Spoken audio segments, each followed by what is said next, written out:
El 11 de septiembre de 1973 fue un día histórico para América Latina, para el mundo, para los socialistas democráticos en el mundo.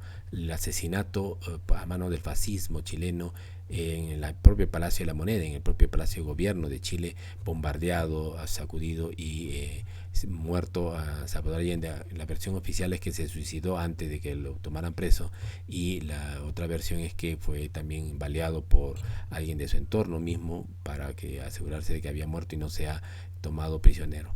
Y él no se rendía.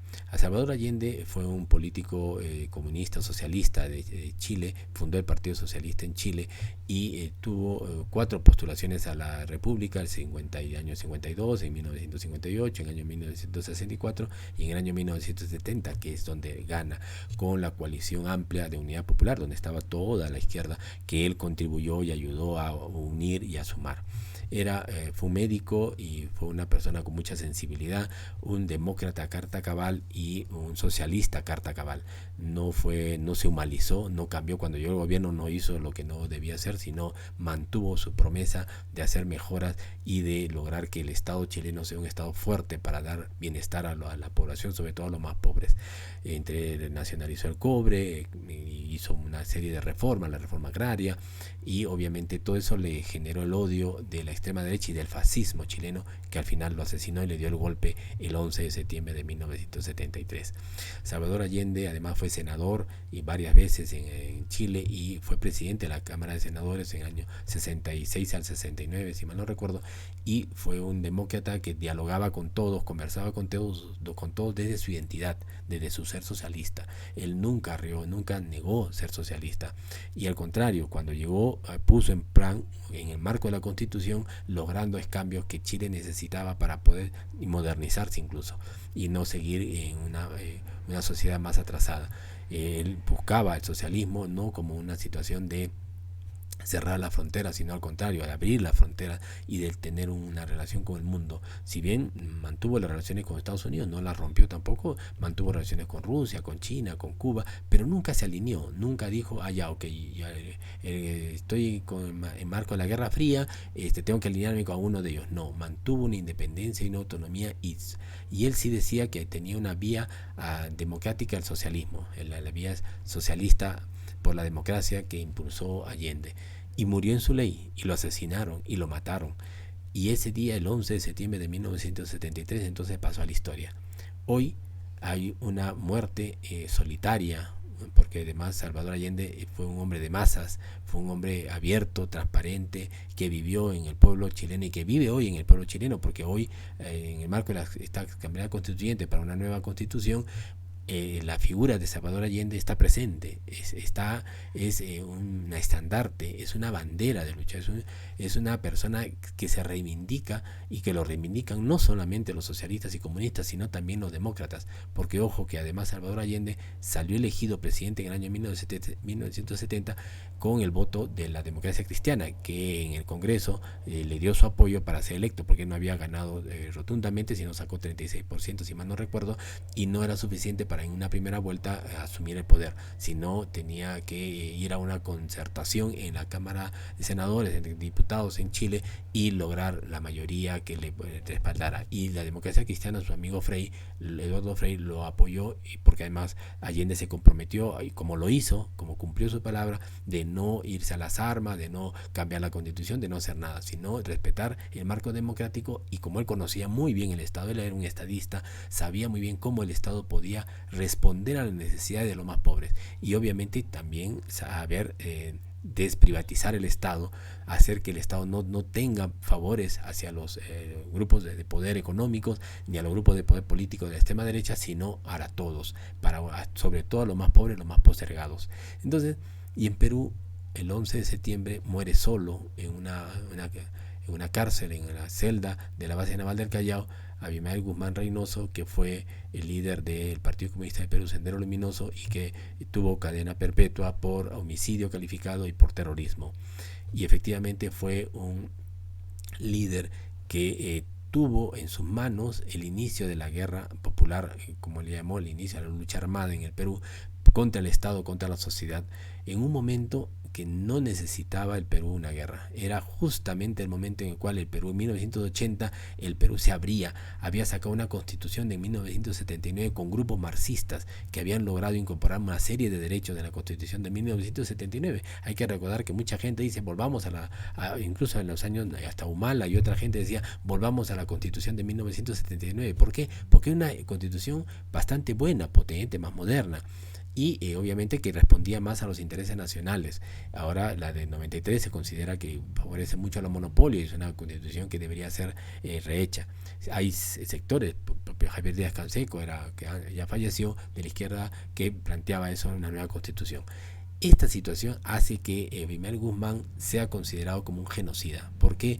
Porque en un contexto en el Perú histórico totalmente, él inicia una guerra imitando a Mao Zedong. Hay que recordar que Mao Zedong era la cuarta espada, la tercera espada, como dicen, Mao era la primera espada, Lenin era la segunda espada y Mao era la tercera espada. Y lo que entonces Abimael Guzmán se consideraba la cuarta espada. Bueno, personalmente creo que no llegaba ni a una daga ni a un cuchillo de cocina, pero esa situación hizo que él imaginara ilusoriamente, dogmáticamente, sectariamente, que había condiciones para iniciar una guerra en el Perú, porque Mao había hecho una guerra en China en 1920, 30, 40 y en el 49 se alzó con el poder en China. Pero hay que recordar que Mao no inicia una guerra. Es absurdo lo de Abimael Guzmán. Es un mal copiador, es un pésimo adaptador de una situación como el maoísmo en China. En China en 1920 había un estado, recién se estaba formando la república, en 1911 recién se había acabado con la dinastía Qing y estaba en una pelea enorme por el control del poder. Había los señores feudales, era una sociedad feudal, había los siervos, o sea, era una sociedad atrasada, una sociedad donde la mayoría era campesina, una sociedad donde efectivamente había guerra. Cuando Mao empieza en 1927, recién se incorpora, 25 a la guerra, ya había Chiang Kai-shek asesinado una serie era un genocida también. Chiang Kai-shek había asesinado y había acercado a los comunistas en varias zonas, tanto en la capital china como en el sureste de China. Y allí efectivamente surge Mao en esa guerra que ya se había dado, que ya estaba en curso, y surge y se incorpora a la guerra. Chiang Kai-shek hizo cerco y aniquilamiento, mataba miles, destrozaba, bombardeaba ciudades. Entonces, donde había el Partido Comunista. Entonces, no es que Mao inicie una guerra, no. Y acá Abimael Guzmán inicia la guerra porque su gente, él adoctrinó a gente para lograr efectivamente cómo capturar las armas, matando policías. Y que empezó matando a Vigeo, matando a indeseables en el pueblo. Es verdad que en un cierto sentido en Ayacucho a una gente se plegó, apoyó, respetó, dijo, sí, está bien, si vas a matar a tal que había matado, que era un Vigeo, que era un ladrón, que era un corrupto, que era una persona mala, un malvado en el pueblo, pues ya está bien. Pero cuando empezó Sendero a pedir ya, a reclutar a la fuerza, empezó a coaccionar, a empezar a usar la fuerza para dotarse de militantes de base, porque el campesinado tampoco es que quería así ir a la guerra rápidamente, se dio cuenta también que el ejército era poderoso y que además cuando llegaba a los pueblos el ejército, los senderistas que decían que iban a defenderlo, que iban a hacer una guerra, mentira, se iban y dejaban a los indefensos campesinos a merced del ejército, que en ese momento no entendía qué cosa era y arrasaba. Escuchemos al famoso general Gaucho Cisneros que decía, matemos a 100 y si entre 100 hay un senderista no importa, está bien muertos todos. Esa era la política de arrasamiento, entonces de aniquilamiento prácticamente, que el ejército malamente, sectores del ejército en un comienzo hicieron mal y en ese sentido brotó más la violencia. ¿Y qué es lo que quería Abimael Guzmán? La contradicción y la lucha y la guerra. Entonces, pero lo inició y fue entonces un genocida, porque mató miles. Y la muerte de miles se explican porque él intentó crear, al igual que Mao, una guerra, simplemente por el deseo de querer implementar aquí, cuando la sociedad peruana se abría, cuando la sociedad peruana empezaba a crear ya una sociedad mucho más democrática, mucho más equilibrada, mucho más, y que había que dar una pelea, por supuesto, contra los intereses económicos, pero en democracia, como lo hizo Allende. Entonces, obviamente, Abimael Guzmán, ¿cuál será su castigo mayor?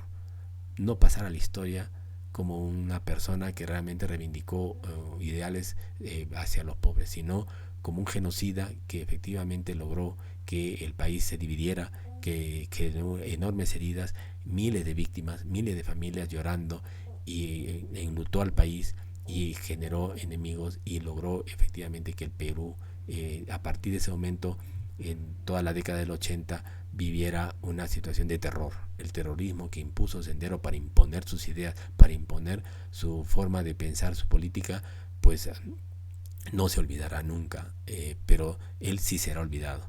Él sí quedará como un pie de página en la historia.